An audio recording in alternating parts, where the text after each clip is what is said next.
motivates us. And in that regard, we know that these four are also four of the six constant commandments. People should memorize the six constant commandments. So these four are positive, the other two are negative. These four positive include, number one, believe Hashem exists. Maybe not. Maybe he doesn't exist. Maybe he's above existence. We're existence. He's above that.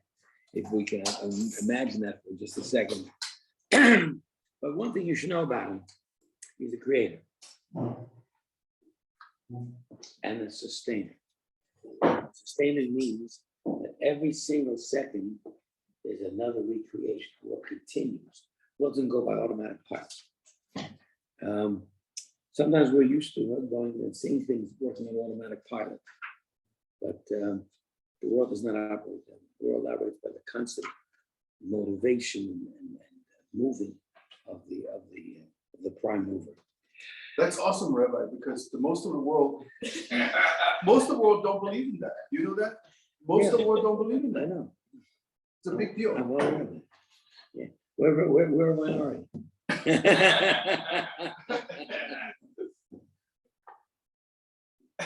All right, on the ball. Number two, God is one. There's no assistants, no associates, no helpers. He is the one and only singular power, awesome power. Everything emanates from that singular source. That's important for us to understand in terms of allegiance. There cannot be allegiance anywhere else. There's nothing else that can help and can make things happen. But you said with him, putting a human term in God, it's kind of almost embarrassing. But for the best that we can express, to try to understand the awesomeness of Hashem. Mitzvah number three is the mitzvah to love him. Mitzvah to love him with all your heart, with all your soul, with all your mind. The challenge is with all your heart in terms of are there other things that interest you, other things that excite you, other things that mean things to you. Nothing else should mean anything to you but Hashem, because everything else comes from him. We often talked about the mitzvah of the prohibition of kissing children in shul. If you take a child to shul, for instance, we don't kiss a child in shul. Not? Because the love of Hashem is superior to the love of the child. How's that? Because Hashem gave you the child. Okay, number four, you should fear him, respect him, revere him. Tia, I got to see if you're right here. I got him right there, right in the line of fire. So when the fire of Torah comes flying at you, it'll be straight to you. Okay, we're going to now skip from there. Once again, the fear of heaven and the fear of Hashem is mitzvah number four. Let's take Hashem seriously. Love is beautiful, but if you don't take it seriously, we don't really understand the sense of reality and the seriousness of what we're dealing with, how serious life is. Let's try that. Life is serious. That's so. And certainly, he who moves life and makes life happen is quite serious. We got to take him seriously and take his rules seriously. Well, let's skip over here now to mitzvah number 10, which we did last week, mitzvah tzitzis. Remember once again that the mitzvah tzitzis is a mitzvah of how we dress.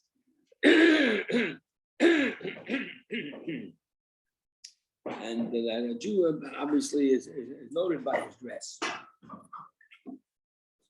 How many people can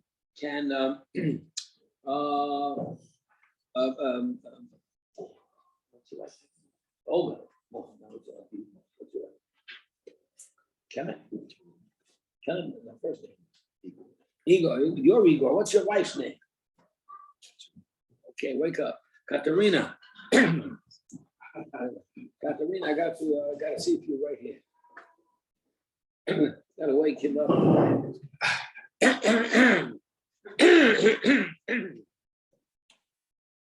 How many people can walk the airport? Maybe you walk the LAX, right? And as you're walking, how many people can notice an Orthodox Jew?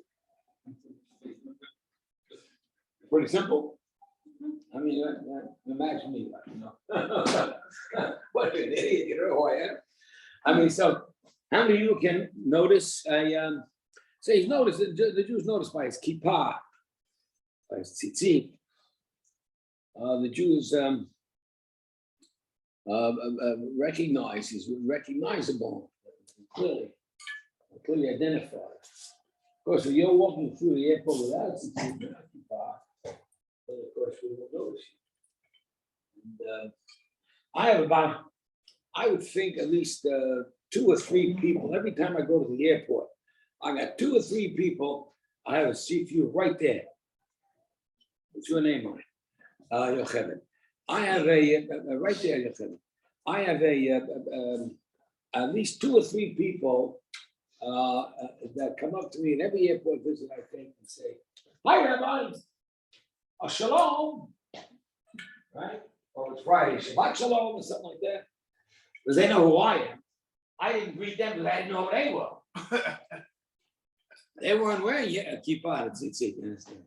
But it's nice to know that they identified with me. So it's good to always get it. And by the way, if you do really want to identify, it's really great because it's I found out one time many years ago, I was driving down the freeway, had a flat tire. I found out the world's greatest AAA. World's greatest AAA.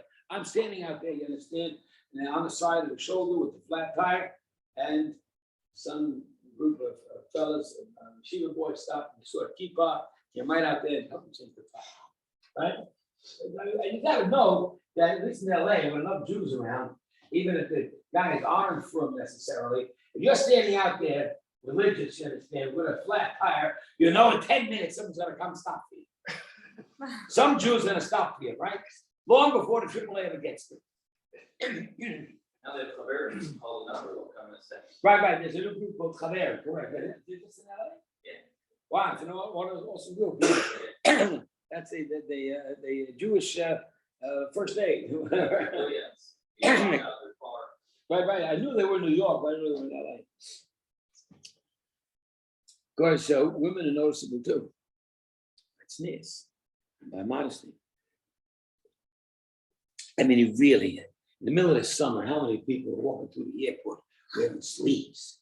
How many women are walking wearing sleeves and dresses?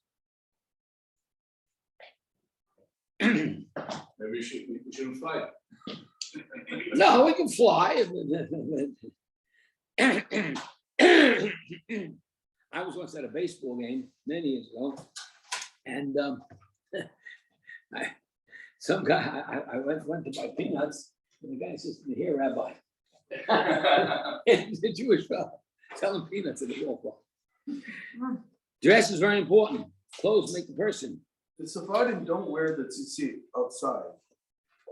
That's a separate issue regarding why they, how they, there is a discussion on it, as a matter of fact, and the Rebbe has a discussion on it. And if you want, I'd be glad to share it with you because I was just reading the presentation maybe a few days ago. They told me on it. So the mitzvah of tzitzis is a very important mitzvah. We talked about it last week, how important tzitzis is in terms of how a Jew dresses, and that the tzitzis remind you of the 613 commandments. There are 8 strings and 5 knots. Those are 13.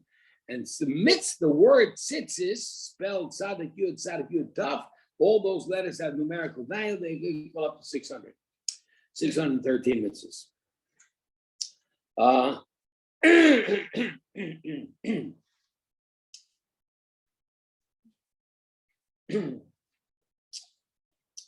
The reminder of the tzitzis remind you of the 613, remind you that your eyes shouldn't stray.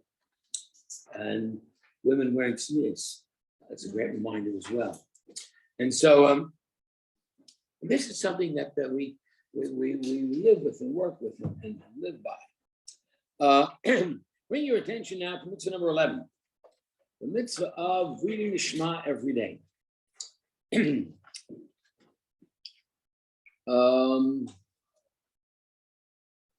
Says the Chavetz Chaim, the Shema is really actually quoted in the Torah in the 5th book called Devarim, chapter 6. And there it says, you shall speak in the words of Shema, and you shall do so when you're rising, when you're sleeping, and you're rising. Sleeping comes first because that's when the day begins. Day begins at night. That means Kriya Shema should be recited twice a day, night and morning. Doesn't mean exactly when you're actually in bed or exactly at the moment you rise. It means that the time of sleeping, the time of rising. What is the time of, let's say, going to sleep? Anytime it gets dark. So let's say in summertime right now, and I want to start the Shabbat. So I start Shabbat lighting candles. I think candle lighting last night was right around 7:49. But some people have a custom to start the Shabbat a little bit earlier. An early Shabbat because it's really late, 7:49. So how many people started their Shabbat early this week, on Friday early? Anybody? You did. You did. So people can start at 7, start at 6:30, but it's way, way early. But you're allowed to start the Shabbat early. We all know that you're allowed to start the Shabbat early because you can add to the Shabbat from the weekday and just bring the holiness of the Shabbat to the weekday. And so maybe, but let's talk about 7:49 for a second. 7:49 is candle lighting. 7:50, it's rounded off. So 18 minutes later would be the sunset, the Shkia. And that's when Shabbat actually begins, 8:08. Now, if you didn't light the candles at 7:50, you were really running late, something happened or whatever, and you really want on top of the situation. So then, could you light the candles at 7:55? I did. How about 8? How about 8:05? How about 8:08? No. Not before. Yeah, 8:08, 8:09. No. No. Can't do that. Can't do that. That's exactly when Shabbat begins. Sunset is technically the end of the day. The only problem is it's the light out. And it won't get dark for another 42 minutes, generally speaking. And so if you add 42 minutes to the 8:08, you get 8:50, which is exactly 1 hour after the candle lighting is supposed to be at 7:50. So generally speaking, we light the candles 1 hour before it's actually nightfall. Why do we do that? Because between sunset and nightfall, those 42 minutes are doubtful time. We just don't know for sure what it is. Is it day? Is it night? Well, it's day. It's light out still, but slowly but surely getting darker and darker and darker. When's the moment? You can't tell. Until it's fully nightfall is 42 minutes later. So those 42 minutes is no man's land. It's not Friday, not Shabbat. But when you have a no man's land of doubt, in that case, what should you do? Go on the arrow, go straight, and you should start the Shabbat at 7:50. But tomorrow night, Saturday night, when you're ending the Shabbat, you're certainly not going to end it at 7:50 at sunset because it's still light out. So you have to let it extend a bit for those extra 42 minutes, and Shabbat ends at 8:50 when you're sure it's nightfall. Comes out that every Shabbat is always 25 hours. That's a general rule. And the rule of thumb is whatever candle lighting is, Shabbat's over 1 hour later. And that's the general rule. So now, understanding this, if let's say I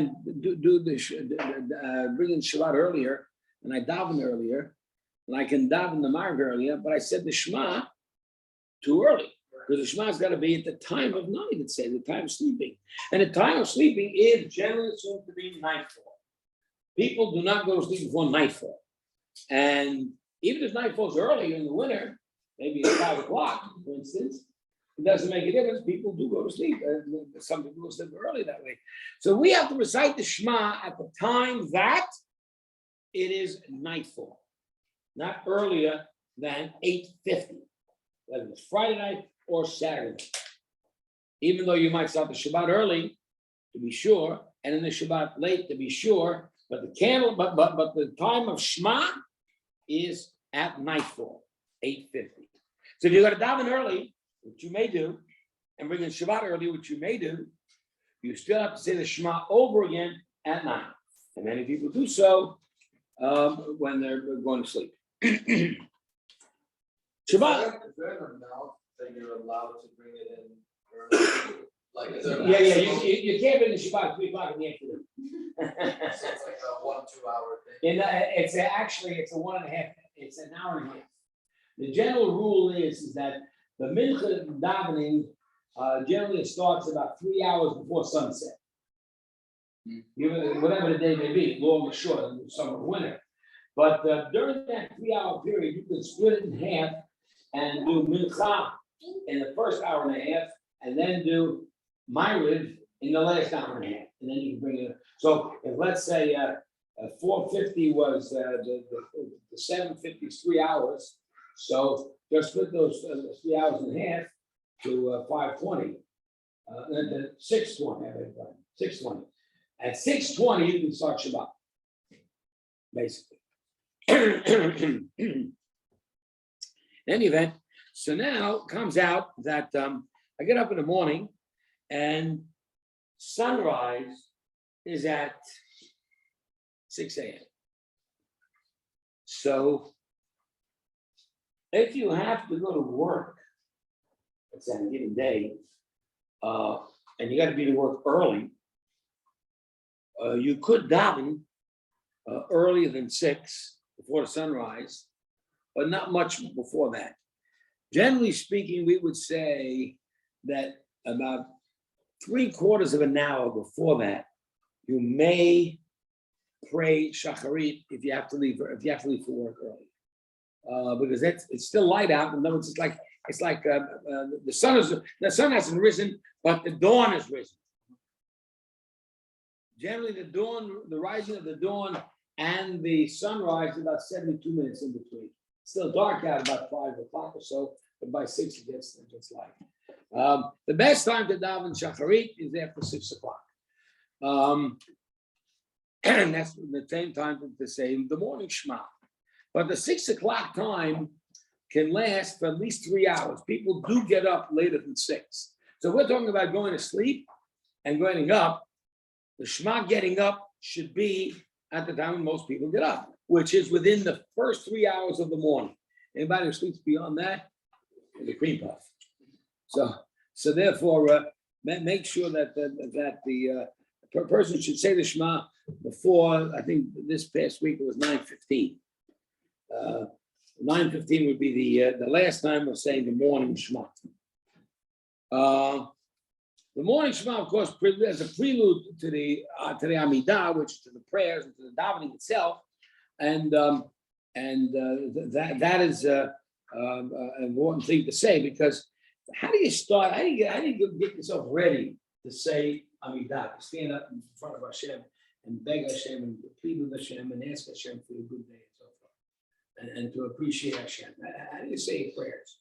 How do you get ready for prayers? So the best way to get ready for prayers is to say something that would get you into the zone, and that would be the Shema.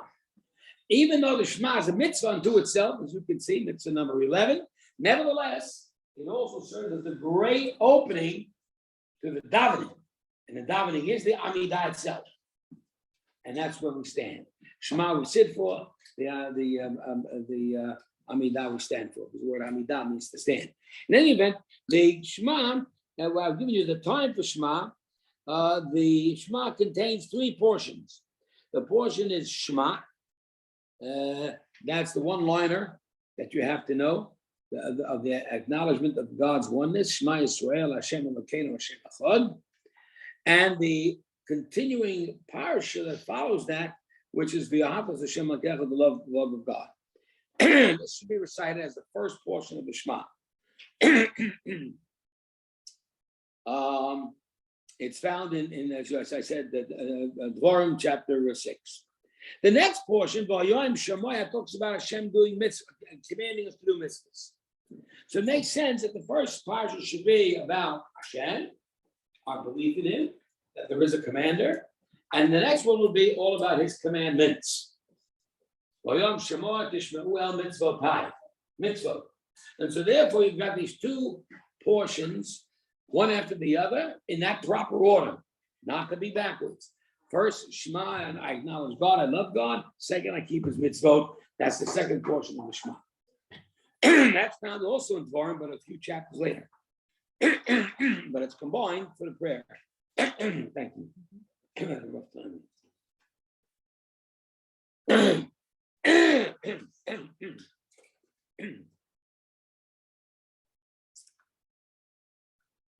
The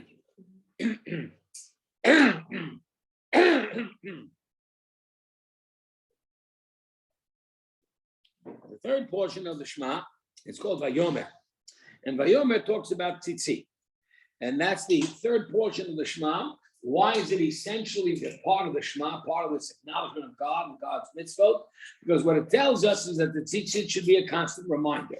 There's got to be this constant reminder of mitzvot and the realization that it's a constant. There's no vacations. You take a vacation from mitzvot, from Hashem, you take a vacation from breathing. So therefore, that sense of acknowledgement is the third portion. And that's required by the Torah to be recited twice a day, in morning and night. Says the Chavetz Chaim further.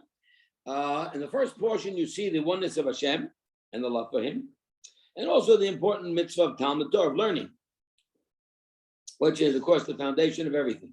The second parsha is Vayom Shemoah, talking about the mitzvot and the responsibility and obligation of the mitzvot. The third portion is Tzitzit, which reminds us to remember the mitzvot. What is also interesting about that third portion is that it contains another remembrance. There's a thing at the very end of that third portion that tells you to remember Yetziat Mitzrayim, that we left Egypt. Now, the third portion also becomes questionable at night.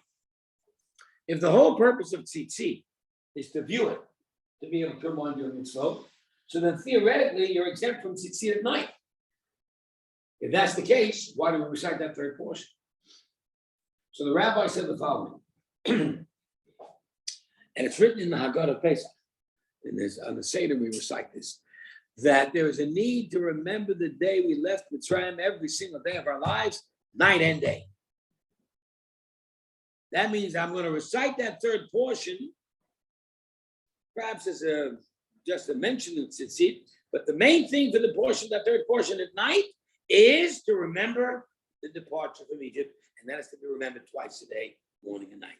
And that's how you do it in this third portion.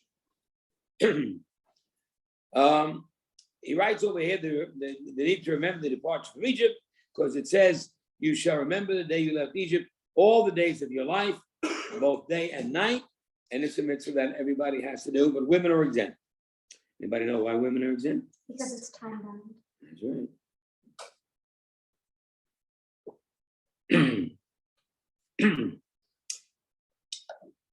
It doesn't mean therefore the women are exempt so they can go get a job. It doesn't mean that there are women who are exempt so they can go play golf. What does it mean women are exempt? They can take care of their families, take care of their children. A greater priority.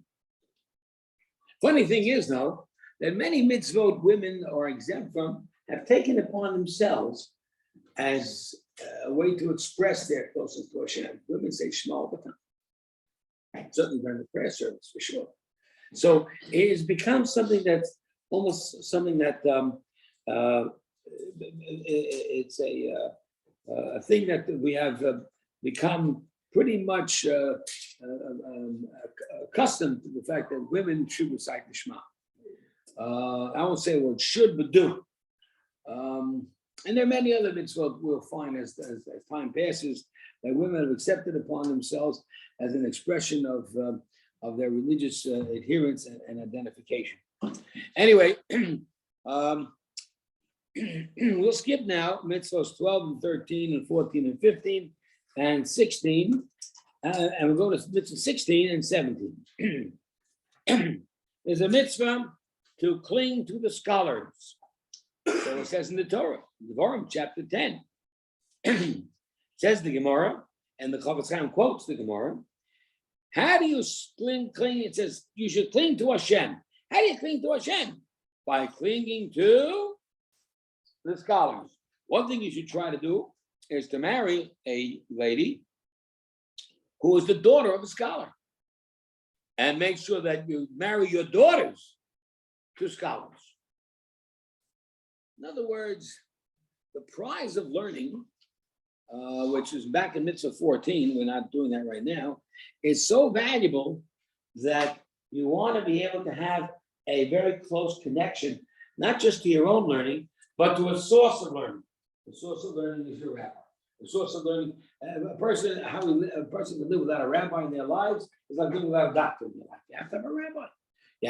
But you have to respond and respect not just your rabbi, but all rabbis, all Talmidei Chachamim, all scholars and wise men, because they're the source of the pipeline for the words of Hashem. And if you're supposed to cling to Hashem, you got to cling to the scholars. How do you cling to Hashem? That's a very high level of connection. Clinging is sort of a very strong, powerful connection. Person should not only believe in Hashem, fear Hashem, listen to Hashem, revere Hashem, obey Hashem, but love Hashem, connect with Hashem, feel a personal relationship with Hashem. And a scholar, a rabbi, is a good vehicle to do that. But I guess the reason is because you want to, in order to connect with Hashem, you have to connect with Hashem's wisdom, with His teachings for life. In order to do that, you need that source of teaching. And so whenever you get a chance to go to a learning or listening or teaching a rabbi or teaching from a rabbi or whatever, that's a great thing to do. But there's one bigger than that.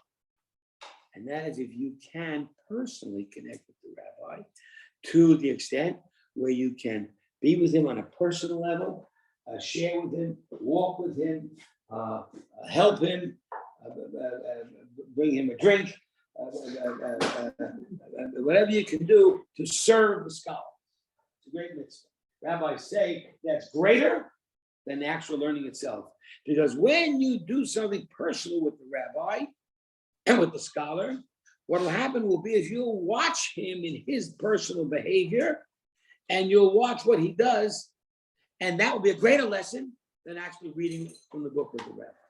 The fact that you actually watch the implementation of it on a human physical level.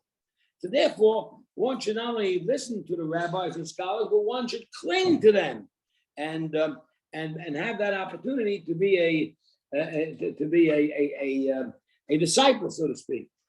And this way you come close to Hashem. So again, on a personal level, if you really want to come close to learning and you see a great scholar out there, ask him for his daughter in marriage. Wow. If you're not already married. If you're already married, then you can't do that. But if you, ask for his daughter in marriage. And you have daughters, you want your daughters to marry young men that are dedicated to learning. A young lady goes out on a date with a potential husband, and they all talk about, the things about how you want to live your life and how I want to live my life. And the first thing a young lady should say to the guy is, do you have a set aside of time for learning? Unless, of course, you're learning all day, you're really a budding scholar on your own. But if not, are you putting away an hour every day to learn? A guy doesn't do that. I will let my daughter marry such a guy. Yeah, he's not learning, holding something, learning, goes learning at night, learning in the morning, something, both, whatever. The sense of a young man building a home with his wife for the children and setting a good example is that learning is a major part of their life. Of course, part of their life is mitzvot and Shabbat and shul and davening and kashrut. But learning is just as important a part of a Jewish home as anything else. So if the guy's not learning, I'm not interested in such a fellow. And that's how you try to realize the need to join in with the scholars and teach the scholar and learn from the scholars. So it says here in the Chavetz Chaim, you should try to eat with him if he gets a chance, if you get a chance to, and give him something from you, and you should roll yourself in the dust of his feet, and drink with thirst all his words. Then, of course, the submission that a person does to his Rebbe. So I was fortunate, in my life to have a number of Rebbeim. Most significant was Rabbi Noach Weinberg of Eshet Torah, Zechron Lebracha, and he offered me. I mean, I really pushed my way in. I feel a little bit honest. I was a little perhaps rude, but that I wanted that connection, and he offered it to me and made a difference in my life. I had gone to class through the years in high school and post high school, and had wonderful teachers and rebbeim. But this personal experience that I had with Reb Noach was the one that made the difference in what I do today. And so, therefore, you should try to seek that out and have that as your personal experience in this mitzvah. So, of course, we've given examples of how to do this mitzvah. Of course, but the mitzvah also manifests itself in the type of honor and respect you have to give to the Rebbe. And that's one thing that this week's parsha, Korach, just did not do. We're talking about the leading rabbi of the generation, Moshe Rabbeinu. We're talking about nowadays the Lubavitcher Rebbe, or Moshe Feinstein, or Chaim Kanievsky, or Yosef. Talking about being people who you shake when you come in their presence.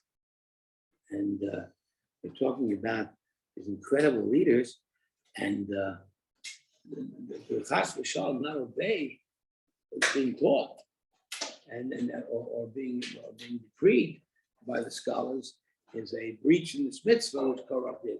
It caused Korach his demise. If you don't have this, you're not performing this mitzvah, unfortunately, at the very least, do not breach it with disrespect and not listening. If it comes out a rule that the Ramosha would say such and such, or the Rebbe would say such and such, we have to do it. Well, what's the question? I mean, you see all these young Lubavitcher rabbis all over town, right, in their various little synagogues that they've opened up. Why do they do it for? Because the Rebbe told them to. The Rebbe said, that's it.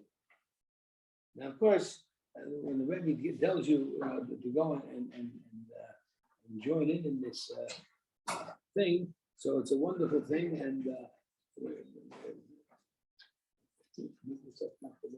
so, but sometimes you might say, I'm Rebbe. I'd rather not go to Alaska. I know you want to send me there, but I'd rather go to California. Rebbe sends you where he wants to send you, and you don't think twice. Really, if you think about it, Chabad is the all-time hero in this mitzvah. They do what the Rebbe says. And of course, on the other hand, you think about the Rebbe, they talk about the Rebbe all the time, you've heard it, right? And they say all the great teachings from them and so forth, from him and so forth. And to us, he's a larger-than-life figure. Think about it, this great Rebbe, this rabbi that you have, has a person who had a personal relationship with him. Whoa, think of that. That he actually sat in the Lubavitcher Rebbe's office and the Rebbe was giving him instructions of what to do. Just the fact that he was able to be there with the Rebbe in the office, one-on-one. Think about that. That's what this mitzvah is all about. Anyway, mitzvah number 17, you have to have respect again for the elderly, and certainly for all scholars, whomever they may be. Torah teaches in the Vayikra, the 3rd book, chapter 19, it's 17, we're moving on. I just want to say one more thing. What we said earlier about the rolling the dust of the scholars, I guess that's what you can say is what the Hasidim do, what the Chabad people do when they meet the Rebbe one-on-one. They sit there in total submission to whatever the Rebbe teaches. And again, it's an awesome experience, and it's an awesome way of also submissiveness. And that submissiveness, by the way, is a really beautiful quality. The opposite of that, of course, would be arrogance. Could it be argued, therefore, that in yesterday's parsha, when we read the story of Korach, what motivated Korach to rebel against Moshe Rabbeinu was pure arrogance? Absolutely. You want to pinpoint it, and just simply, well, why did such an idiot do such a crazy thing? The answer was arrogance. Which means if you're arrogant, you're an idiot. Why? What do you get arrogant about? Anyway, so but now mitzvah number 17. This is to honor all scholars, not just your Rebbe or your personal rabbi, and to stand for them. It says lakum, to stand up for them, and to especially if it's an older person. Well, if you're on a bus, I think you should give a seat to an older person. That would be a good idea. So the Chavetz Chaim teaches the Seiva man we're talking about has a zoken amuflog. The zoken amuflog is a very elderly person, Zikna. Now let's say this man is very old, and quite elderly, and let's say he's not a chacham. He's not a great scholar. Nevertheless, he has life's experiences. You should stand up for him. Now, how about you got a young man that came in? He's younger than you, maybe. Maybe he's 22, 25 years old, but he is a scholar himself. He's spending all his day in learning. He's in yeshiva. He's in the kollel. Learns all day. You gotta stand up for him too, even if he's younger than you. So, and so, I mean, I am many times I would have the opportunity to go to visit the yeshivas back east or in Eretz Yisrael, and I would meet the scholars and so forth, and the whole lot younger than me. I'd stand for them. Why? Because they learn all day. Me, I sit in the office and fool around. They learn all day. Wow. For the sheer brilliance and genius of such great people. Now, he also says here that you're not obligated to stand completely, but in some manner to show your acknowledgement of his presence. And the way that's done is as follows. You're sitting, and the rabbi walks in, not your personal rabbi, nor the leading rabbi, but a scholar of note. So that's the proper behavior when that happens, if he walks in the room. There's some degree of acknowledgement of his presence. What is an elderly person, says the Chavetz Chaim? Zokein is the Hebrew. Zed Kona Chochma. It's a person who has achieved and acquired wisdom.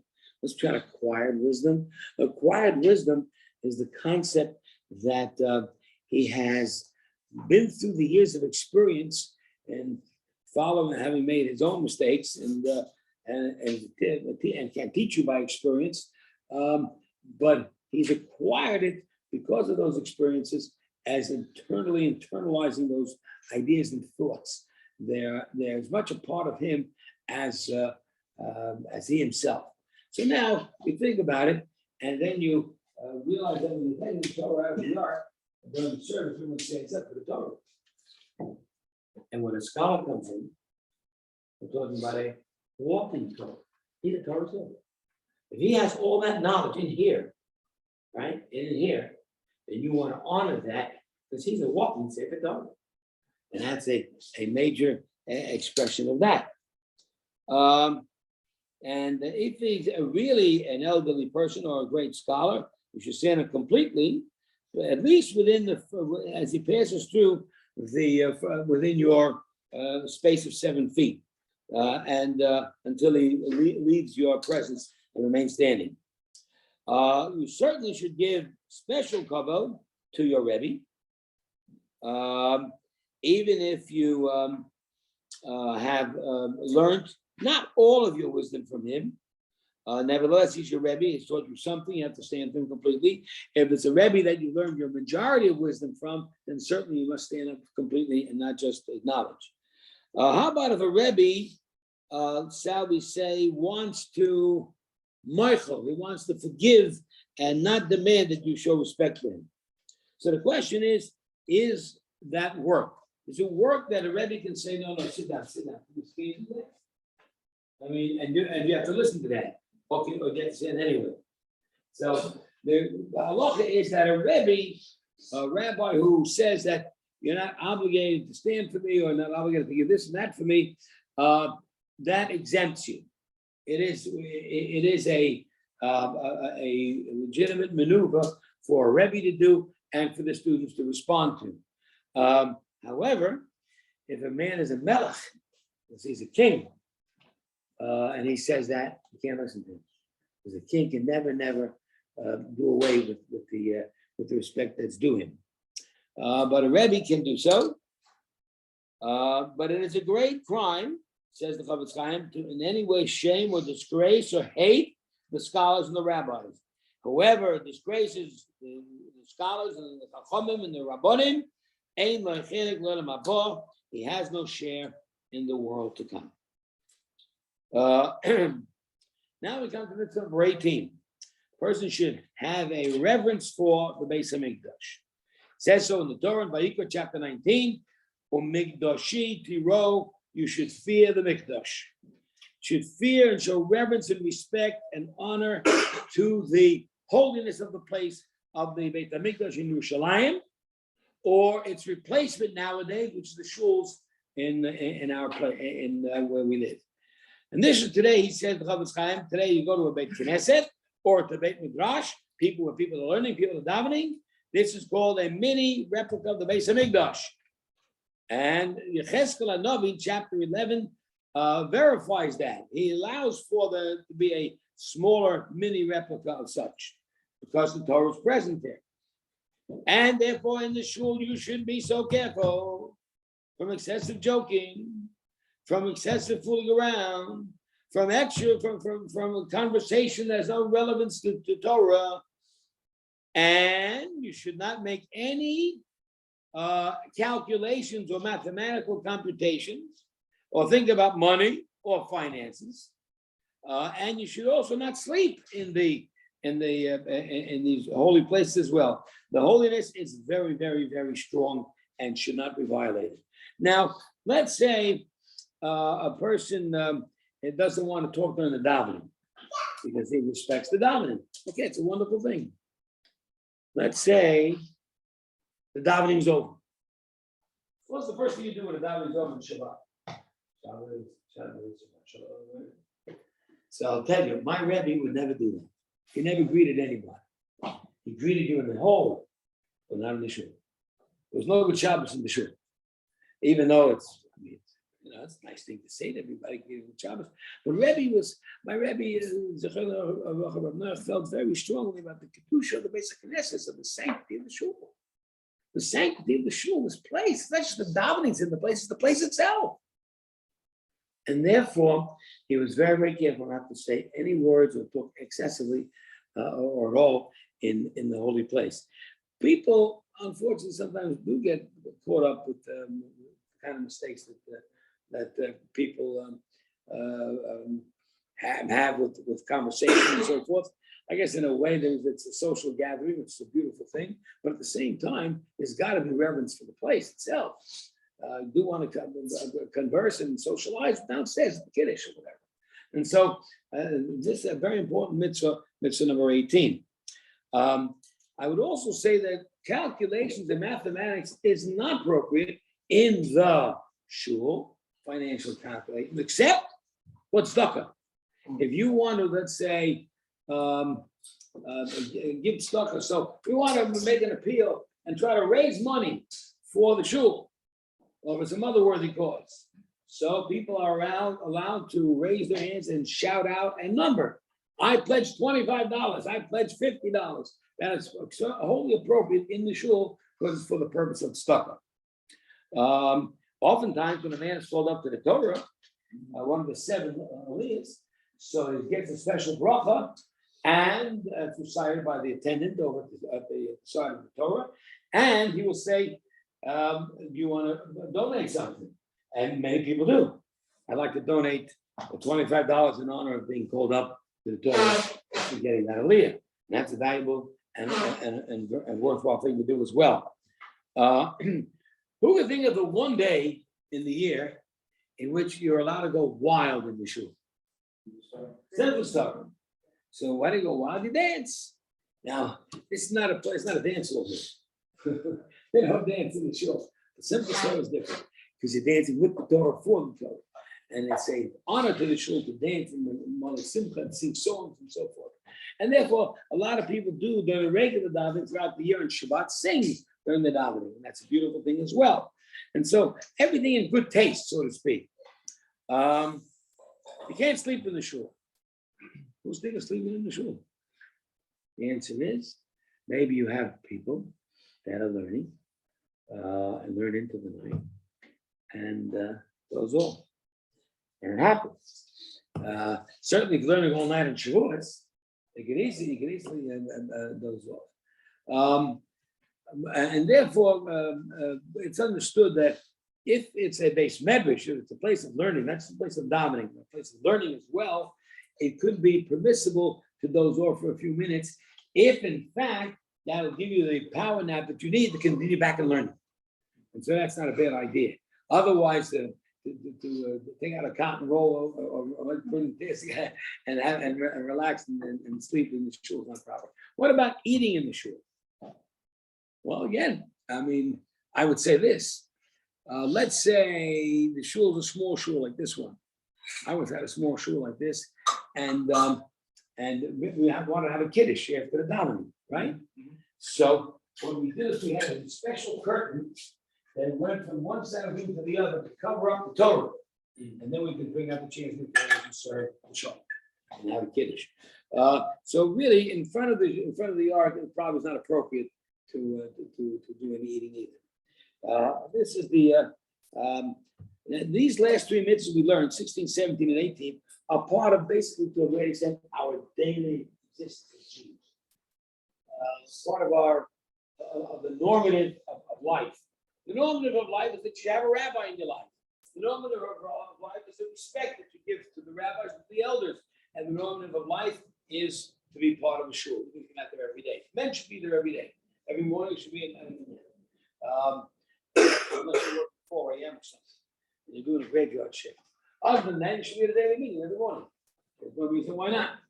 And the women, their job is to kick their husbands out of bed and make sure that he goes to the meeting. The shul is a very integral and central part of our lives. And on a daily level, we have some connection with the rabbi and with the shul. Now we're going to skip the next few mitzvahs, which talk about Shabbat and holidays, and go back to the mitzvah that we discussed last week. We had talked about tzedakah mitzvah number 38, and we talked extensively about it 2 weeks ago.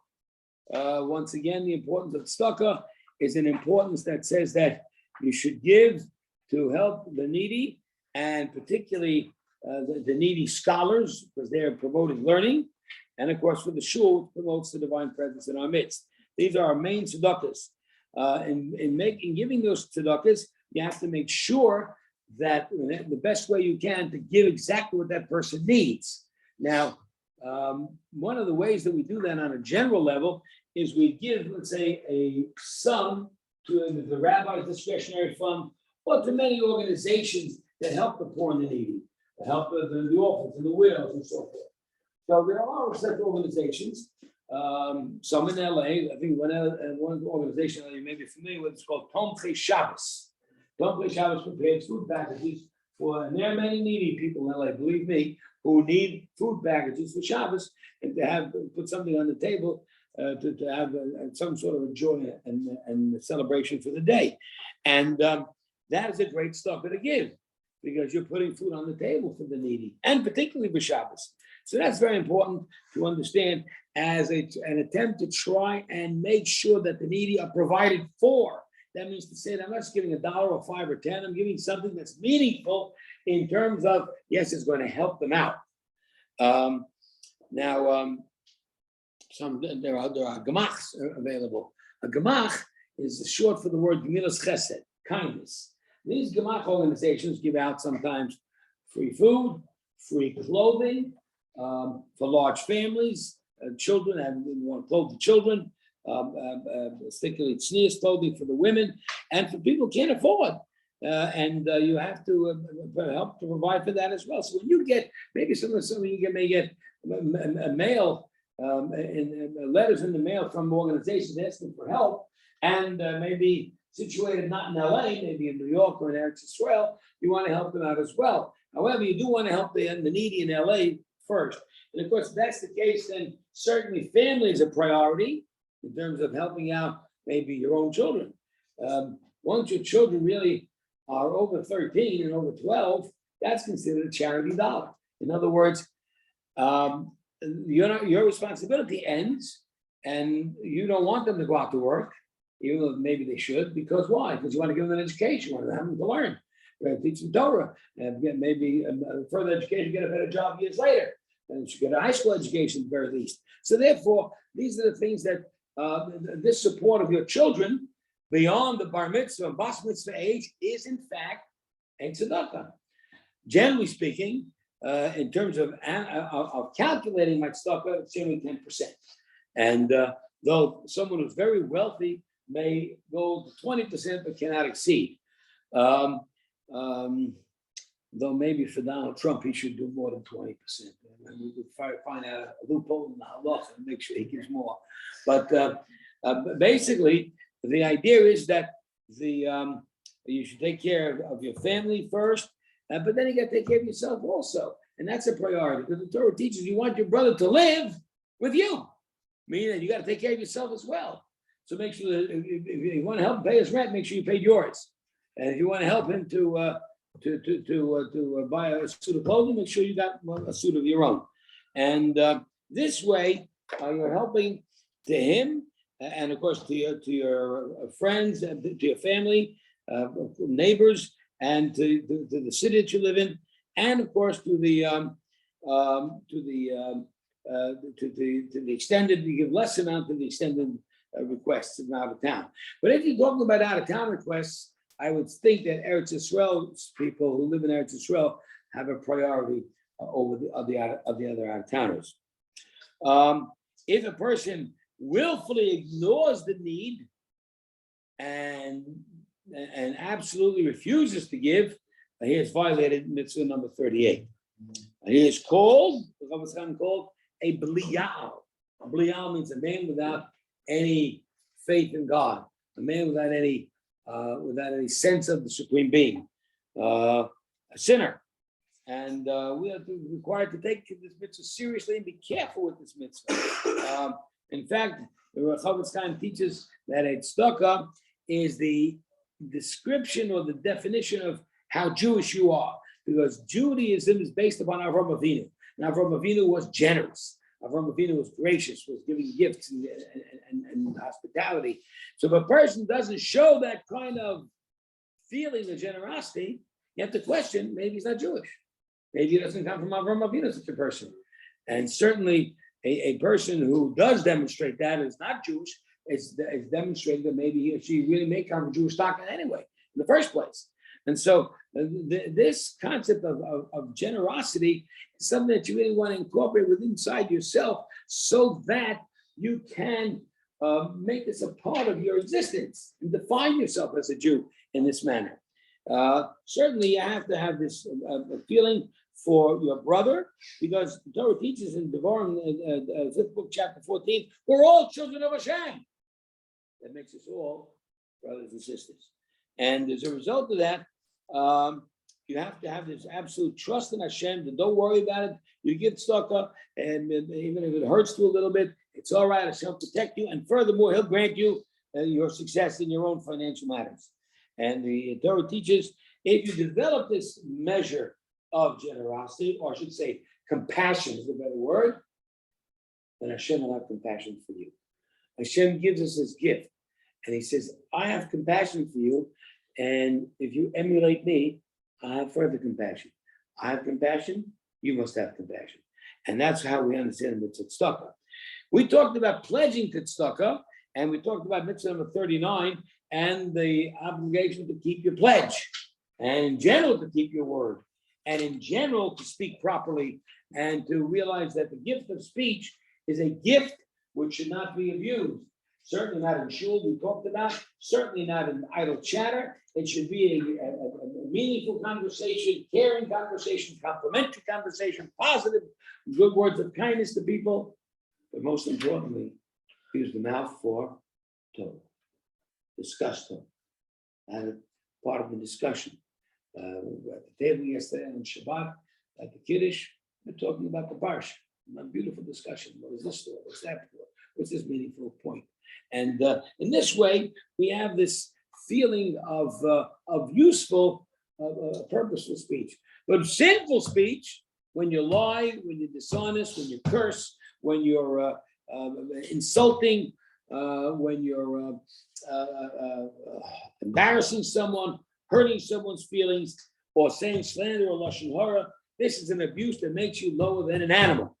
So what happens in the most basic factor of what you say is what you mean. Well, I didn't mean it. What did you say it for? So we have a little expression from the Sadiq Gaon that says, as long as the words are in your mouth, and not out, it's in here, let's say, and you're ready to say it, the words are your prison. You can release it or keep it in. But the moment you utter those words, and I'm going to be held accountable for them, then guess what? You're its prison. And you're going to be held really accountable for them. And so therefore, sometimes people say things that they're sorry for, and they can't take back anymore. And that's why it's so important to be so careful with what you say.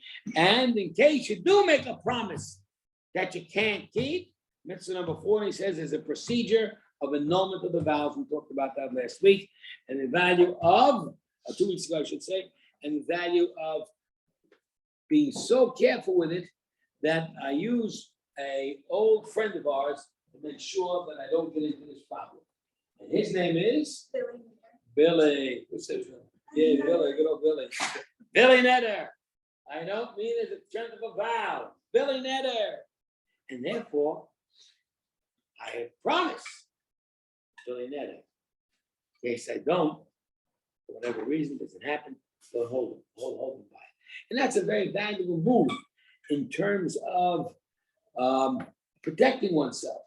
But just in case I might have made a net that actually people do actually train themselves almost invariably. The moment they say something, immediately they say almost instinctively the words Billy Netter. Bezrat Hashem is equivalent. I'm not so sure. It sounds like an equivalent, and that isn't a bad idea to say, I hope there's something to do it, but you should stipulate Billy Netter at the same time. You really should. The stronger way of acknowledging the value of what you say. And so therefore, there is this annulment process to a bed din.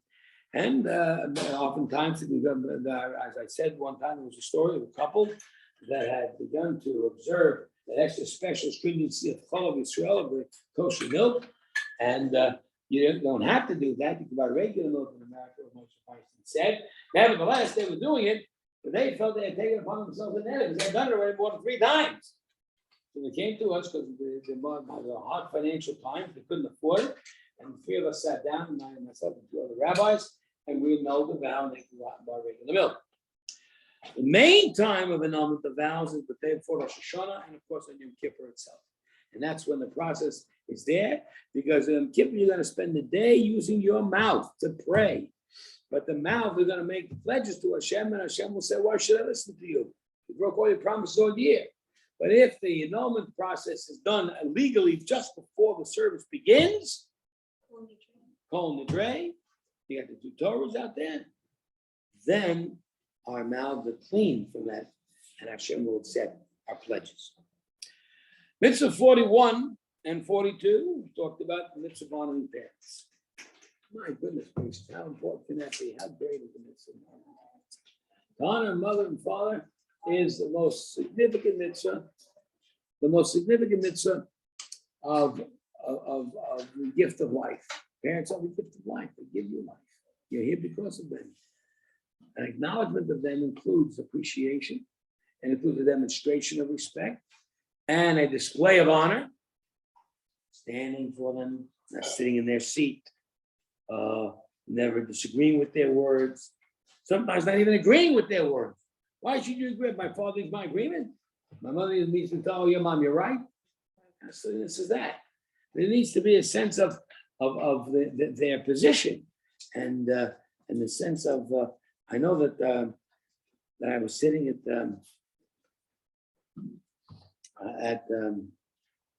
my mother's table, that's the memory, and actually it was mom sitting there, and me and my brothers and our wives were 6. So the wives sat on that side of the table, and we 3 boys sat on this side of the table. Mom sat there, and when no one sat in the front seat, it was dad's seat. Even if dad's gone 20 years, it's dad's seat. And so you get this idea of the kind of demonstration of respect. It's got to be a display, and I think that the way to do so also is to be there for them.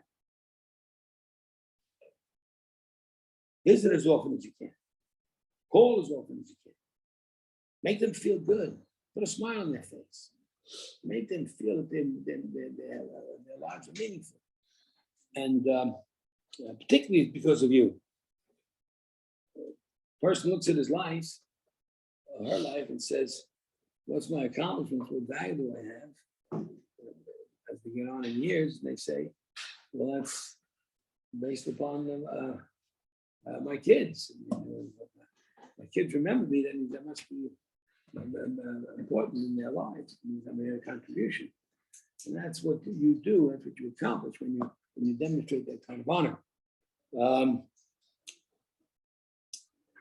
If let's say there are sometimes you can't because of distance, so you get someone to do it for you perhaps and pay for it.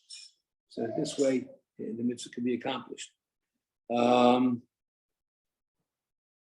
If there is not an adherence to this mitzvah, once again, you have failed in this proactive positive, and you are doing a sin which brings about shortness of life, both for your parents and for yourselves as well. Is a woman obligated in this mitzvah? Why not? She's a daughter. Yeah, but a woman has excessive obligations, we said. How about if you got to be there for your kids when you got to be there for your parents? And so therefore, it's there is a recognition of a dual conflict that the woman has that the man does not, at least essentially anyway. And so in that fashion, there is the recognition that women are obligated to do it, but can also discharge it to others, and also will sense that sense, at least, of being there for them as much as possible. Mitzvah 42 was the counterpart of that mitzvah, the mitzvah of fearing parents. The difference between honor and fear. Honor is you go out of your way to help them, drive them somewhere, serve them food, give them help father with his jacket on, help mother with her jacket on. Things of that demonstration. The fear, however, when you can't stick to the place, or sit while they're standing, or doing the kind of things that do not display proper reverence, proper honor. These are two mitzvahs. But the funny thing about these two mitzvahs is that the order of parental responsibility is reversed. With honor, it's father first, then mother. With fear and respect and reverence, it's mother first and then father. Because by that doing that, they're equalized it all, obviously. And the respect and honor due to one is therefore the same as the other. But why particularly in that area is there such a separation? Because when it comes to honoring and helping and being there for them, you're more likely to honor your mother than your father, because your father's so strict. And you have a natural tendency to stay away. Therefore, we're equalizing and saying that father should be there, the father should honor father as much as mother. On the other, when it comes to fear, so the fear of a parent, obviously you fear your father more than you fear your mother. So therefore, fear the mother first, again, to equalize. And in this way, these two mitzvahs serve as a positive example of what a relationship is. Relationship is a balance. There is that honor and respect, that proactive, positive, but also the real carefulness not to show and display anything that's disregard or disrespect or shaming and disgracing in any way. What about, we talked about an abusive parent? What do we do with that? And so we said that you're not obligated to go out of your way to help them, but you are still disallowed to insult them, to berate them, to yell at them, and so forth. And listen, I mean, so we talked about the example of Noah, talked about it Thursday night. Noah gets out of the table and he drinks and he becomes naked and exposes himself and acts like a fool. And he's sitting there naked. I mean, how can you respect such a parent? And of course, the idea is that one son did not. One son clearly exploited him. Along comes the other two sons. That's Shem and Yefes, we talked about. And Shem covers him up. But he covers him up in the following manner. He walks in backwards so as not to see his father. But what you're doing is you're not seeing something that you already know is existing. So what's the idea? It's almost inconsistent. It's a joke. You're saying that I know he's naked, but I won't look. What's the matter? The matter is that it's not right for you to see a parent in disgrace, not only for him, but he brings us up. You see? And so therefore, as they're walking backwards, not to disgrace their father. He shouldn't feel bad. He's going to fool himself in front of them. At the same time, they should not look down upon their father, even though they know it's wrong. So you have the ability and balance of being able to look positive upon a parent, or at least not negative, even though you know for a fact that he's doing the wrong thing. Father doesn't keep Shabbos. Mother doesn't eat kosher. How can you respect that? The answer is that you know it's true, but you don't focus on it. Your father's a bank robber. He's in jail. Should you visit him in jail? Visit him with blindfolds.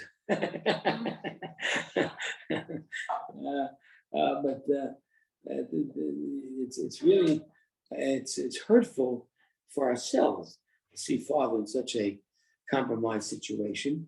And even if, let's say, I know it's true, I can't not acknowledge reality, but at the same time, don't focus on it. And be able to find the good that gave me life. He brought me to this world. He loves me in some manner. And that way, there's something positive that comes out, and this mitzvah can be therefore observed properly. We talked about marriage last week. Getting married. So mitzvah 43, what's the purpose of marriage? To have children. Well, now I understand why all these couples are shacking up. Why aren't they getting married? Because they don't have kids. I get it. I couldn't figure out why all the catering halls are broke. You know, All the catering halls here in Los Angeles, they're only making money if they have religious weddings. There's no one getting married, right? Maybe they'll get married after living together for 10 years, they're 45 years old. Let's start to get married, right? A little too late to have kids, but you know how it is. I mean, the purpose of marriage is children. Why that's so? Because the purpose of marriage is family building. The purpose of marriage is lo tova yos adam levado. It is not good for a person to be alone. And that idea of not being alone means that the moment you marry, even if you haven't had kids yet, the two of you are already a family. And that's a beautiful concept. And if you are a family, what do you want to do with that family? Make them larger.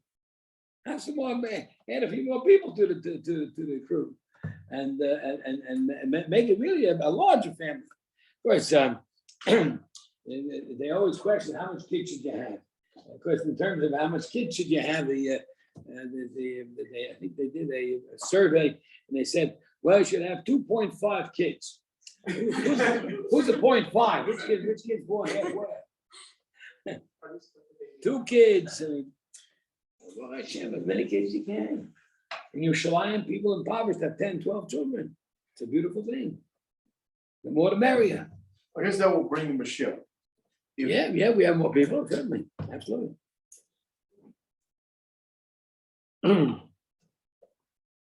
But this mitzvah also has a time factor. It shouldn't be too late, shouldn't be too early. Now, I guess people were a little different in those years, but my Rebbe's father was married at the age of 13. That's pretty outrageous nowadays. But my Rebbe was a fellow from Noah, was born in 1930. He was the youngest of the children. So I imagine he probably, his father probably married maybe just before the turn of the century, turn of the 20th century. And it was not uncommon. He's 13 years old. He's a young man. He's going to learn the Kola, this and that, and be responsible for a wife. So the idea, of course, nowadays is a little outrageous because the kids at 13 can't spell their names yet. So therefore, they probably can't add to those two either. So, but they can't play a computer. That they know how to do. They can play with the phone. That they know how to do. And so that's today's world needs. Today's people need a companionship. They, at the very least, the Mishnah says that they should do it by the time they're 18 years old. Ramosha felt that 18 might be too young also these days, so 22 should be the proper age that the children should date. And if you try to get married as soon as possible, of course, you got to make sure you marry the right person. You don't just go into a haystack and pull out a needle and say, I'm marrying you. You got to make sure the persons are compatible. And so people do go out on dates and do try to interact with one another and share conversation and be able to feel for whether or not this is a real match, we can really live together. We don't look absolutely for duplicates, but similarities are important. Certain similarities in viewpoints and in the Jewish commitments, such as commitment to Shabbos, commitment to mitzvahs, commitment to learning, commitment to this, what our family is going to be built upon. You share with me these ideas, and if they don't share, then it's not a match. The idea of making this match happen is, of course, the idea that there is that preparatory state, and dating can go on for 2-3 months max, probably. If by 3 months you don't know what the story is, then I think that we should move on. And people who are not sure enough, not convinced enough. Well, I'm 22. I'm not old enough. And I imagine for women it's a bit younger because women mature quicker. So women should be by 20 would be fine to get married. A man at the age of 22. Right, sometimes it takes 2-3 years to find the right person. I know of my Rebbe, his father got married at 13. He got married at 28. And so people are different. But my Rebbe was an unusual person. Zichron Livracha, who had this great view of a mission in life, of what he wanted to accomplish, to teach and share the Torah with so many people. And he couldn't find a girl that would be interested in all that kind of self-sacrifice, And so when he found his Rebbetzin, blessed memory Dina, so she joined in on the project and said, "I'm buying in," and then they Baruch Hashem have 12 children, and Baruch Hashem, the sense of that kind of companionship is built upon being sure, and therefore dating is proper, not excessive. And then, of course, if you feel that this is the one, then it's in time for an engagement party. An engagement party has absolutely no legal status in Jewish law whatsoever. You can get engaged, have a big party, and break up tomorrow, and it's no problem. It has no meaning. Now, there was a time when it did have a meaning, and they would actually sign a document of what's called tanoim, conditions. And when they signed that document, many rabbis felt that you'd have to, if you want to break up, if that, you need a divorce, you need a get. Therefore, the rabbis did away with that custom and decided that if you're going to do it tonight anyway, do it just before the wedding, when there's no chance of a mistake. If the couple already has decided on a wedding and has made a wedding date, so to speak, and got all the issues put away, preparations, venue, caterer, music, flowers, and all this other stuff. They actually have a nickname for it these days. They say that the girl is responsible for the wedding, and the boy is responsible for the flop. What's a flop? F-L-O-P. F, flowers. L, liquor. O, orchestra. P, no. No. Place. Play, yeah. Place, yes. Place, right. And what? Oh, photos, that's right. Yeah, right. Photos, right. Yeah, right. I see you preparing a bit. Okay, good enough. And so that's when you begin to put things in motion and start the preparations. So we went through the ceremony last week, and we'll review it real quickly. Once we come to the hall, we're ready for the ceremony. And so the first thing we do is we sit down at a table. We call that in Yiddish tish. And we sit down at the tish, and the groom sits there with amongst some of his friends and with the rabbi to sign the appropriate documents. There you could sign the Tanoim document. Sfardim won't do it, but the Ashkenazim will.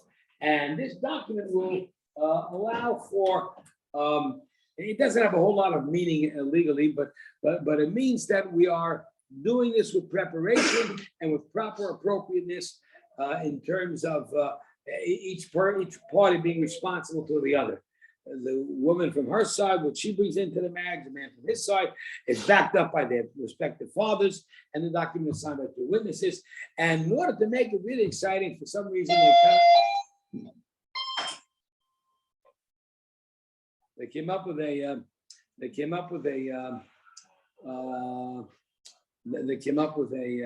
that's probably not Solomon. Yeah, okay. That's the Jewish merger, the Jewish ambulance service. He must be part of it. And then after that, the women, the mothers have this custom to break a plate, and it's a lot of fun, and people singing, dancing, and all that stuff. Again, it doesn't have a whole lot of religious meaning, but it was done in history. We keep our traditions, and so we break the plate and write the document, and we're ready to go to the chuppah. In an Ashkenazic wedding, there was one step before the chuppah, and that's called introducing the chassan to the bride. You should at least meet her before you marry her. And of course, we imagine that you have already, but it's the formal introduction. And so the formal introduction goes as follows. All his friends and all the people at the wedding gather together with a lot of music, singing and dancing, as they take him from the dish, from the table, which is in one room, all the way to the end of to the other side of the hall, where the Kala sits on a throne surrounded by all the women. And there he approaches her and he says nice words to her and promises to be a good husband, gives her a blessing, and takes the veil over her face. And that's a proof that it's a demonstration of this girl's mind. She's off the market. Belongs to me. Now we go to the chuppah. So going to the chuppah, again, the people are sitting in the rows, and there's an aisle, of course. And the key to the aisle, I mean, today you have everybody, but the mother and his uncle walking down and his bubby Sadie walking down to the aisle. But it really is there for the groom and for the bride specifically. The groom should be escorted by his parents and the bride by her parents. Sometimes there aren't parents available, so maybe a rebbe helps out or something. I've escorted a few girls, and you have and a few fellas, and the chassan goes first, of course, and then the kala comes. Each time that they march down, people in the group in the crowd are required to rise. Why? We talked about it earlier. Honor to not a scholar yet necessarily, it's a fellow. Honor to not an elderly guy, he's pretty young, he's getting married, right? Honor to the king. He's a king on one day. The only real sense of kingship or royalty that we have in our world is the existence of a chassan, a groom. We have no kings today. I mean, you have the president of the United States, not a king. You get rid of him every 4 years, or 8 max. So to see a king is to see a chassan. Why is he a king? Why is described royalty to him?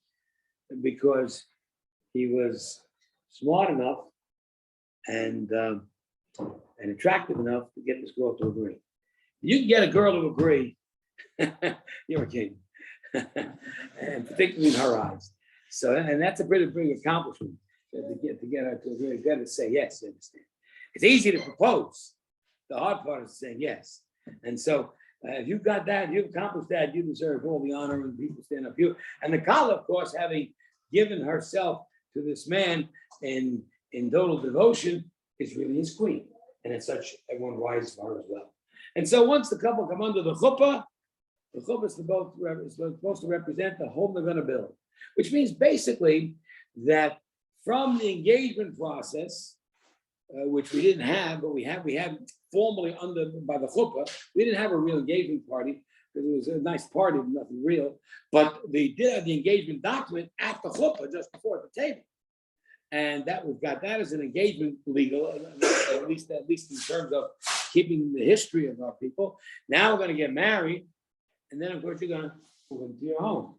Those are 3 steps of getting married: a legal commitment, a blessings under the chuppah, spiritual connection between 2 people, and eventually coming to live together. Those are the 3 steps to marriage. And it's demonstrated historically by the marriage between Hashem and the Jewish people. Hashem got engaged to us. We were the Kala, we're the bride.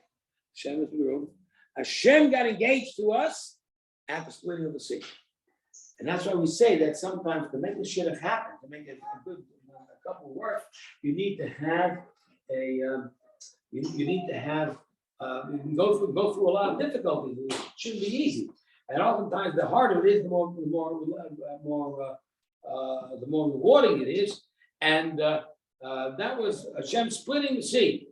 Sometimes having to work out a match between 2 people is almost like splitting the sea. Harder.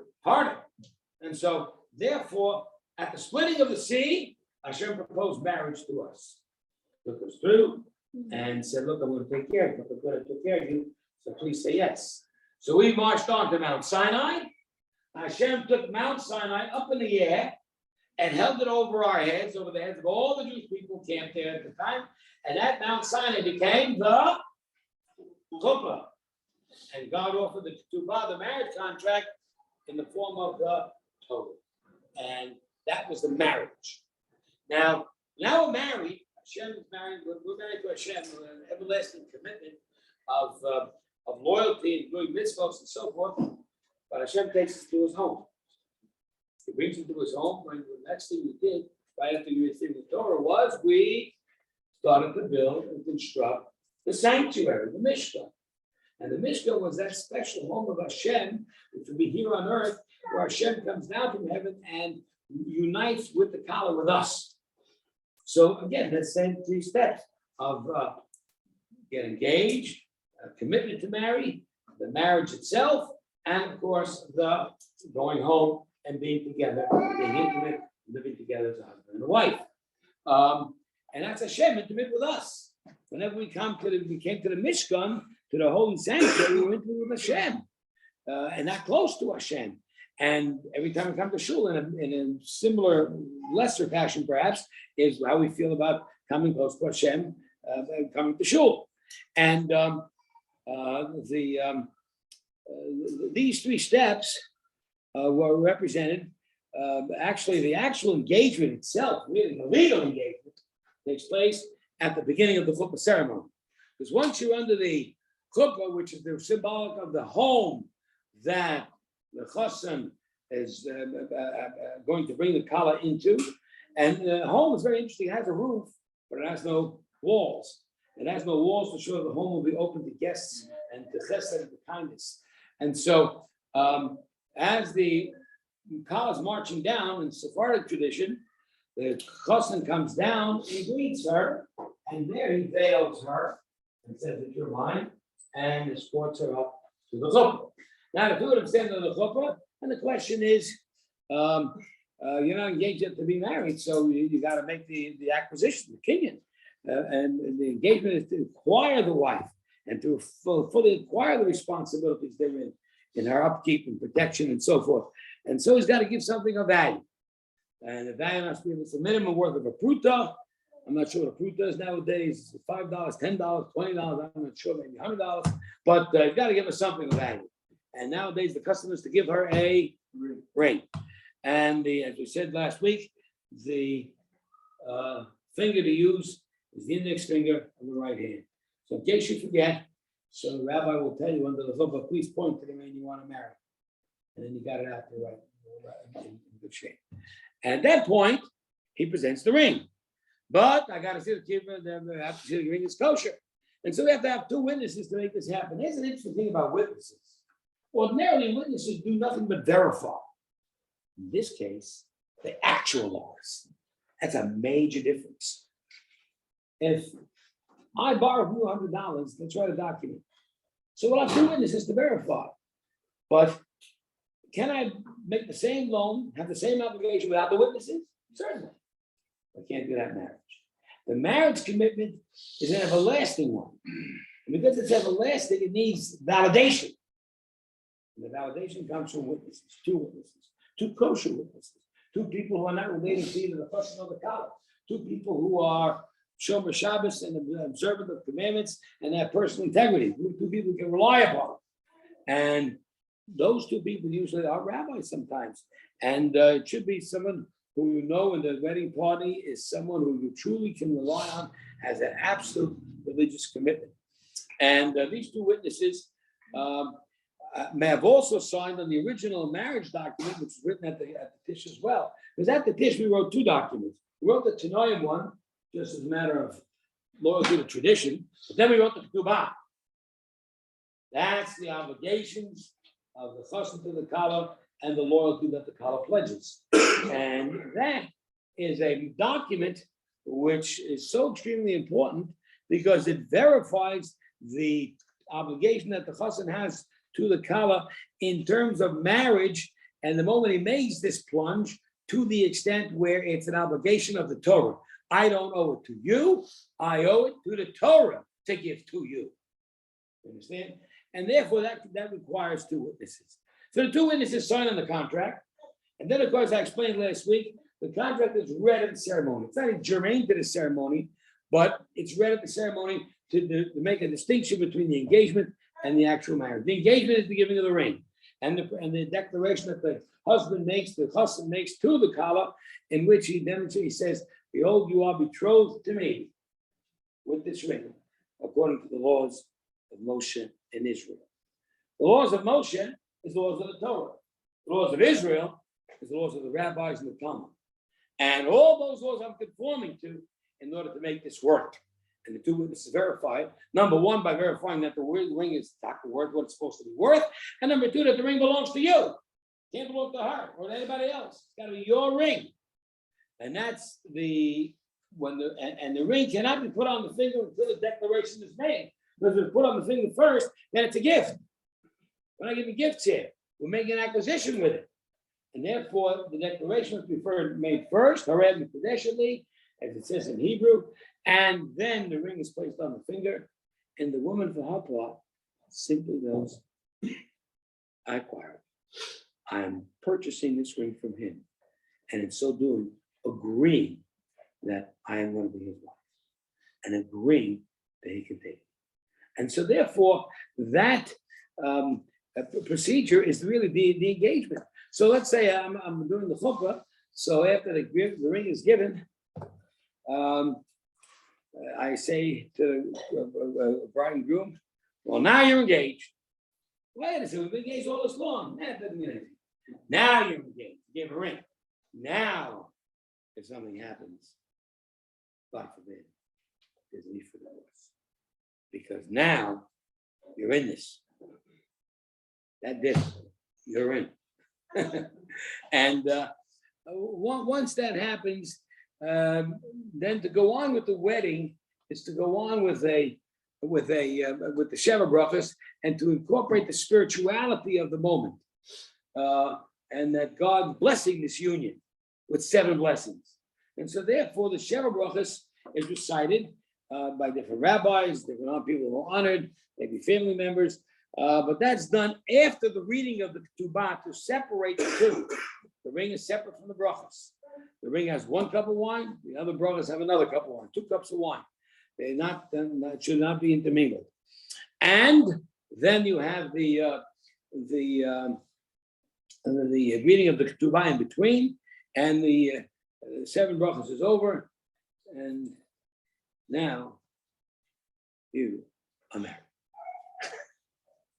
And we conclude the entire ceremony with the breaking of the glass to remind us of the destruction of Yerushalayim. And we do this in a sense of remembering that even in the most happiest moments of your life, you got to remember in a moment of seriousness, the sense of being a part of Am Yisrael. I'm a part of the Jewish people. My joy is their joy, and their joy is mine. Their sadness is mine. So if the Jewish people are mourning for Jerusalem and mourning for the loss of the Beis HaMikdash in Jerusalem, then we at least at this moment remember it. And so the breaking of the glass comes to the extent where the people respond with a mazel tov and get back to the festivities, and the dancing begins. And so the idea of this ceremony is to achieve an engagement that wasn't done before. Party meant nothing, but the ring means everything. And once that legally is done with witnesses, then invite Hashem to come and give a blessing to the Sheva brachos. And once again, we understand that all this is to expand the family. And of course, going through all this elaborate procedures does what? It establishes an absolute commitment. And how the Rambam explained it most? The Rambam explained it most in graphic terms, explicit terms. We said last week, in the old days, when the Torah was given, a man would walk down the street. He'd see a woman he's interested in. He'd say how much he charged for the night. He'd give her what she desires, and he'd leave her. And there was no commitment, no nothing. All of a sudden, the Torah comes along and says, you want her, you're going to ask her how much she charges for the rest of her life. And then you sign the ketubah and you sign your life away. In the ketubah, it says, if I'm not able to meet my financial commitments to my wife, I give up my jacket, my shirt off my back to make sure that I am prepared to assume my responsibilities. And so this is what the Torah taught us as an act of civilization. And I know we all went through this last week and I'm doing it again, but I hope you enjoy and appreciate the need for review and to make sure that the information is clear in your minds. And to once again, reaffirm the notion of we're going to build this family now, we're going to get together and bring children in and so forth. One more point. Mitzvah 45 and 46. What happens if, let's say, the young couple is happily married, but right away there's no children, there's no pregnancy, and which you would hope that would be right away, and it's not happening, and then 6 months later, forgive me for being graphic, but the husband comes down with cancer. Chas v'shalom, heaven visits him. And he dies in less than 6 months, a year. And the young widow has no children. So there's a mitzvah on the young widow to marry her husband's brother. Now, this is a mitzvah which is in the Torah. You can see it in Mitzvah 45. And it's quoted in the 5th book of the Torah, Devarim, chapter 25. And the reason for this mitzvah is because a person should at least have a chance at having some future. Man died young, 25 years old, and he has left over no children, left over nothing. Who remembers him? And hopefully a young bride will arise amidst the tragedy. We go on and remarry. And build a family. But the Torah does not let her remarry so quickly. The Torah says, we want you to marry this specific fellow. We're demanding from you to marry this person. Whereas we always believed that marriage was an issue of free will. I want this girl rather than that girl. I want this fellow rather than that fellow. Here it's not so. Here you're obligated to marry this fellow. And the reason is because his brother will then bring seed into the world through the woman. That will be a child that will be named on the dead brother's name. It gives the dead brother some degree of eternity, posterity, and so forth. And that teaches us how important children are in terms of having a future beyond this life and standing to eternity and hoping that our life is meaningful because of that eternity. And it takes, of course, a tremendous amount of discipline and almost real self-sacrifice for the woman to marry this guy whom she's not in love with, and for the man to be with this woman whom he's not in love with. This is purely, completely for Hashem. What if it's not Jewish? The brother's not Jewish. Yeah. Well, how can he have a brother that's not Jewish? That's not really his brother. The woman married a convert, and the convert's brother is not Jewish. I don't think he has the obligation. Because the brother is already married. One of the brothers already married. In the older days, that was okay. Yeah. So Because multi-wife situation was allowed. If he's Sephardic, it's okay. If he's Ashkenazic, not okay. The reality is that it is permissible for man to have another wife, and I imagine that would raise eyebrows amongst all of you, and Not recommended. and not recommended, no. And it certainly would not help Shalom Bayit and peace at home if you're going to have another wife. That would cause a lot of stir. However, I would say that there is a depth of understanding in terms of internal makeup of men and women that give us an understanding to that. But again, it's not recommended, though we haven't had history. We have Yaakov Avinu married 2 sisters, unusual circumstances or whatever. But I think for now, the important thing to remember is that we're taking 2 people and thrusting them into a situation that they're not happy with. And if they go through it, they do it. The child is born, it's a dead brother's child. He has eternity and posterity. And frankly, they've done the will of Hashem. Now, people have asked me the question about Hagar. Avraham Avinu and Sarah have no children. So Sarah comes up with the idea, you know what? Maybe it's Hashem's will, I shouldn't have a child, but you have to have a child. It's got someone to take over the leadership after you're gone. Why don't you marry our maid servant Hagar and sleep with her? Which, of course, is no different than nowadays in vitro. You plant an egg and then somewhere you put the seed with the egg or whatever. Hagar for herself was somewhat of a God-fearing woman. Later on, she emerges as Keturah. Says the Chazal, but she was unusual in terms of really being a very special person. But what was Hagar really unusual about? She was unusual about the fact that she was a princess in Egypt, and when Abraham and Sarah visited Egypt, they came back with her. He says, I'd rather be a servant to the persons who are bringing about God to the world than to be a princess in Egypt.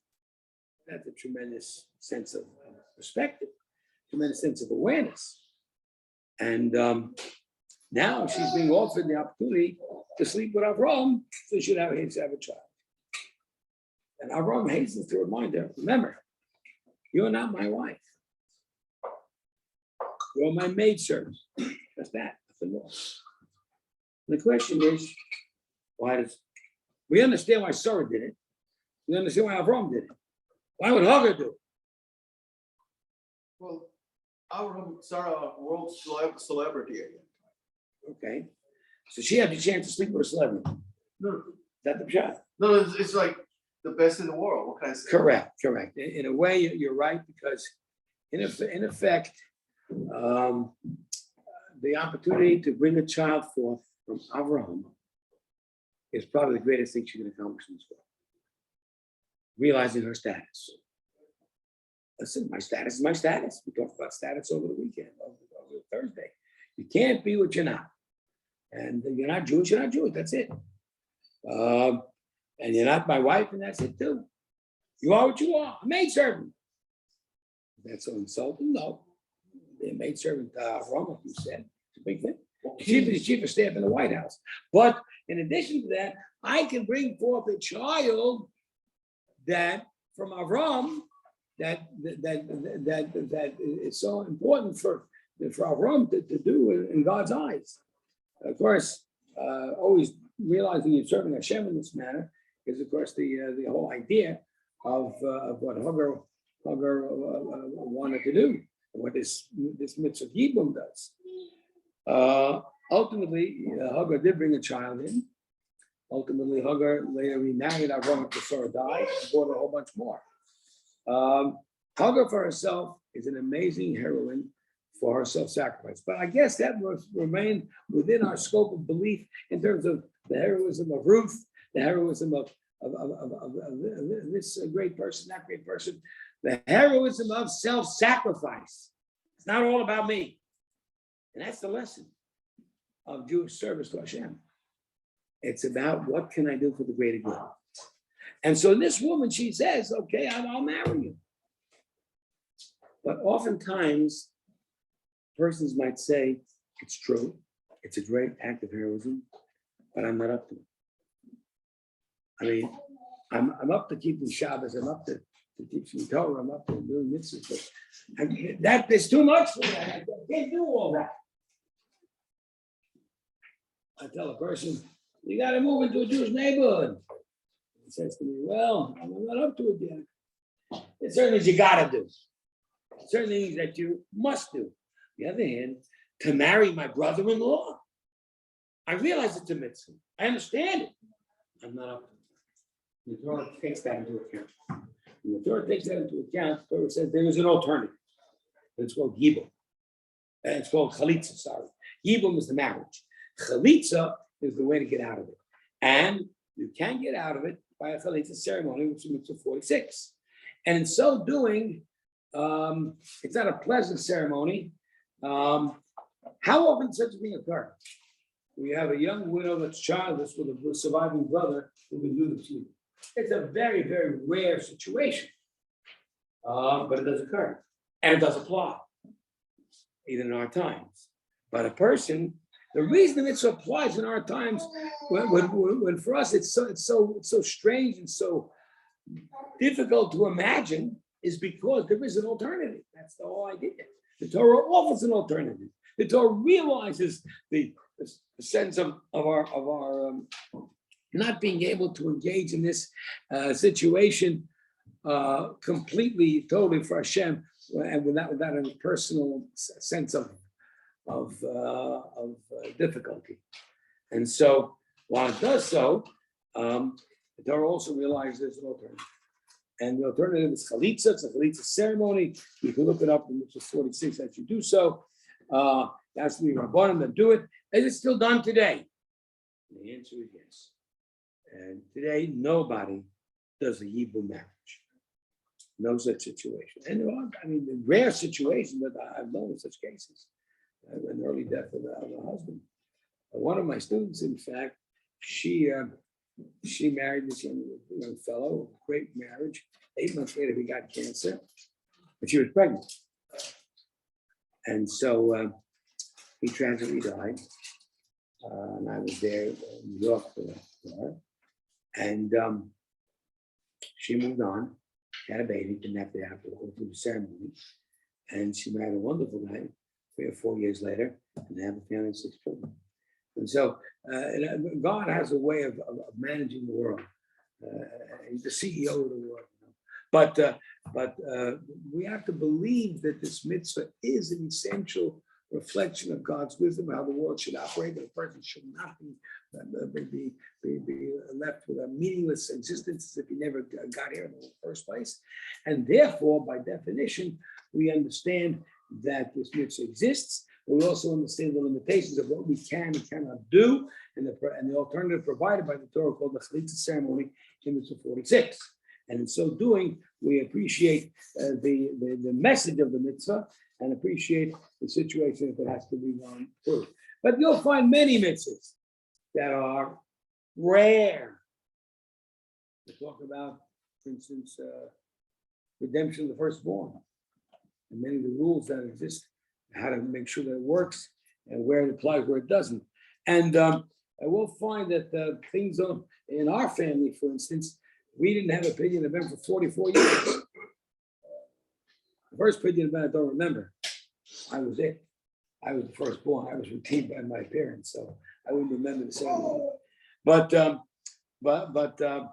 once again, the idea of realizing that the essential message of marriage, coming together, creating male, female, creating the dynamic, creating the desire for one another, creating the need for family, creating the need for children, for family, and is what all these mitzvahs are all about.